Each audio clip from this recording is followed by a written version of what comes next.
You find out that an AI has calculated your exact date of death. Do you want to know it? I'd argue that most people would at least consider wanting to know that information. And if given the choice, most people would decide they wanted to know when they were going to die, but some would refuse to hear it. And so society would be split into two groups, those that chose to listen to the AI's prediction and those that decided to ignore it. The non-believers would likely be seen as foolish by the majority. After all, what's the point of not knowing when you're going to die?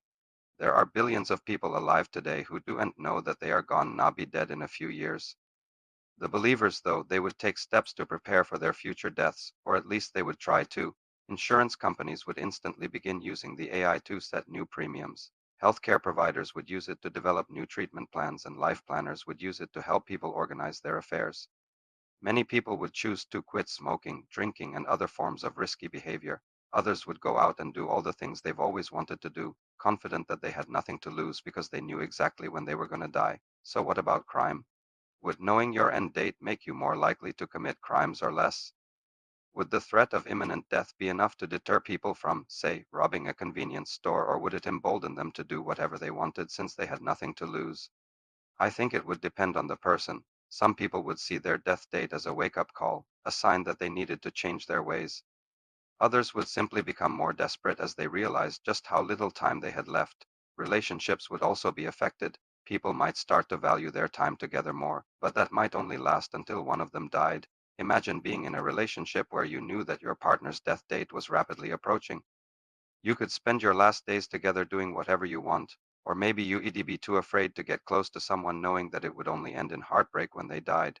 There would also be the people who refused to accept the AI's predictions. They'd cling to the belief that nobody really knows when they're going to die. These people would become experts at ignoring the obvious signs, refusing to see their doctors, ignoring their symptoms, and avoiding conversations about their mortality. They would be labeled as reckless by the believers and might even be denied certain medical treatments, as doctors would be hesitant to treat patients who were actively trying to prolong their lives without regard for their quality. But perhaps the biggest impact would be the explosion of ethical and religious debates. Some people would argue that humans weren't meant to know when they were going to die and that this knowledge would only cause fear and despair. Others would argue that it was a gift from God that we should be grateful for. Still, others would argue that it was simply the next step in human evolution and that we should embrace it. At the end of the day, though, I think most people would want to know their death date. The uncertainty of not knowing when you're going to die is a heavy burden to carry, and if an AI could take that burden off your shoulders, I think most people would be willing to pay the price. If you liked this video, you might also like my video. What if humans could live forever? Thanks for watching.